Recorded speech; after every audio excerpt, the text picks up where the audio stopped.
I'm Hello. Courtney. Hello, I'm Gary Hampton with Renewing the Countryside Urban Ag Team. Awesome, nice. I'm Courtney Tchida. Nice to meet you, Courtney. And Courtney, can you introduce yourself, tell me a little bit about yourself Sure. and Minnesota Seed? Yeah, so I'm a I live like 4 blocks away. We're at Frogtown Farm. So I'm a longtime St. Paul resident and have been involved in urban ag in various stages. But right now, the Mint Seed Project is all about creating a locally adapted native free seed economy. And so we teach people how to collect the seeds from native plants, how to clean and process them, how to share them, swap them, and grow them. And so it's the whole cycle, and it's all about just getting more seeds out there into hands, increasing accessibility, making it really easy for people to do all of those pieces, with the goal of increasing more habitat for pollinators, more ecosystem services for the landscape, creating climate resilience for our landscapes, all of those kinds of things. So last year we collected about 150 different varieties of plants, seeds from, and then turned that into about 14,000 packets of seeds, which we're now sharing with our community. And we do that at different events. We hold events for all those different pieces, including like lots of tabling happening at different events. Like we were at the Pollinator Festival this year and gave away 700 packets of seeds in one day.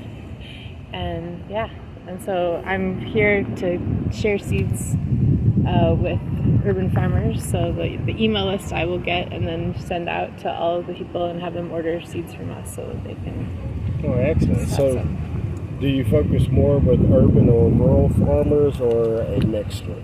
It's a mixture. I mean, our focus, because we're St. Paul based, the organization is very St. Paul based, I think it makes sense to start with the urban population. This is where the seeds are coming from, so why not share them out from here? But I'm not opposed to sharing seeds with anybody. Like anybody who's going to grow them, I'll share them with. So. Okay, excellent. And so another question is, what got you into this work? What brought you into this space of preserving and sharing seeds? You know, about 20 years-ish, 24-ish years ago, I worked at a native plant nursery for 3 years, and I learned all the plants then. And so in some ways it's like coming back to that root that got planted a long time ago. But I also think it's like the shift from food production to more like trying to do more conservation practices and get more people to adopt those practices. I feel like that's where my focus is right now, is more on that, because it complements so much of the food production. Like you have to have the pollinators there in your garden to pollinate your cucumbers if you want good cucumbers and squashes and tomatoes, and so you need the bees and the pollinators there, and so having these native plants, it all comes full circle. Right. It's a big cycle. Definitely.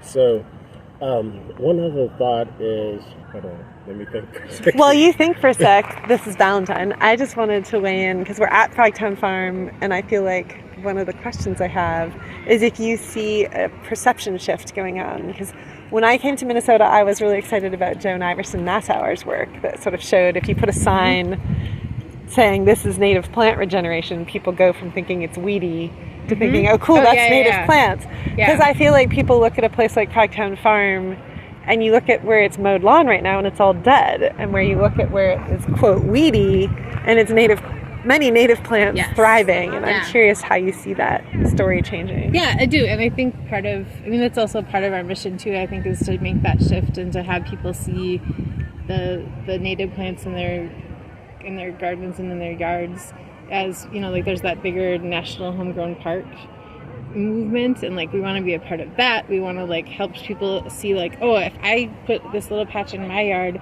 and my neighbor does the same thing and my neighbor 3 doors, we're creating this corridor, and we're we're not that far from Pierce Butler, which has the bee line, so we have 3.5 miles that is 3.5 miles between Dale and Snelling, where we're trying to create this native habitat all along there, and that's powered a lot by the Mint Seed Project, the seeds from there, and we, it's creating an urban repository of seeds that people can access. And part of what I loved going out with Steph too, who's one of the other people driving this, is while you're harvesting seed, then also kind of getting a sense of what what should be here and what are some of the problem plants. So we've often gone out on days where we're harvesting seed, but also taking out invasives.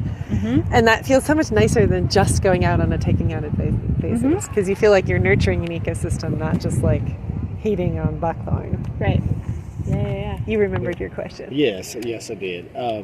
So kind of a two-part question is, being a recipient of the Twin Cities Urban Ag Initiative, like microgrant program through the National Urban Ag Initiative, which is part of the USDA and FSA.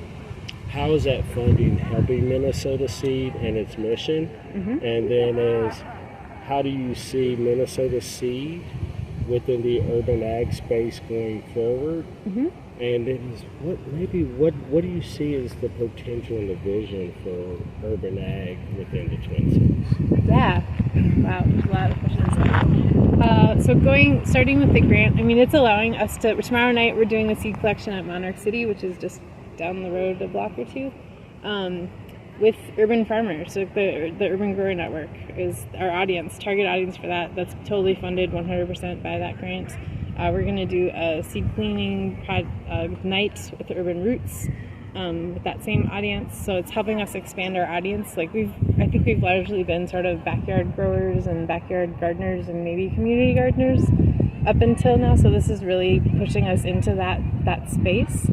And I think it's really important to connect those ideas. I think that for a long time as an urban farmer, when I was an urban farmer, like we would grow flowers, but we weren't necessarily growing native plants, and seeing the connection of like, if I had just like, and I did have an area that was a lot of perennial native plants at one point, and it was awesome. Like the abundance of pollinators in that area was just absolutely incredible. So being able to share that with others is really important to me.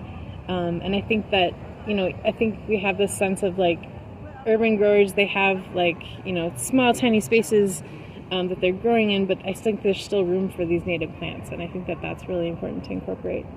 Where will urban ag grow? I mean, I was like that with the OG urban farmers back in the early aughts teaching a bunch of those classes. And so like it's been fun to watch all the generations of urban farmers that have come since then. I think it's here to stay. I mean, we have a freaking FSA office for urban ag here. Like, that's incredible, and I'm super proud to have done my little tiny part to like get us to that part now. But it feels like urban farmers need 4 square feet to get funding. That's amazing. Like, that's so exciting. So it's exciting to me to be able to keep pushing that. Those opportunities. I think the biggest challenge is just like, and this is true of all farmers, not just urban farmers, but like it's so much work and you get so little pay for it, and making that is the biggest challenge that I sort of see on the horizon of like, how do you pay to do that work? So in speaking to that, what are some ideas? Do you have any ideas about economizing urban ag so that we can potentially create these pathways or workforce opportunities? Yeah, it's hard. I think people have to value food. We have to be willing to pay more for our food than we do now. Like people often want the cheapest food that there's possible. In reality, what you want is the most healthy, nutritious food, and be willing to pay for it. So I think there's a big shift that has to happen there first for all farmers, urban, rural, whatever, in between, to be able to really make a living farming. Well, I appreciate it, Yeah, Courtney. it's good to Thank meet you you for your time. Thanks. Thank you.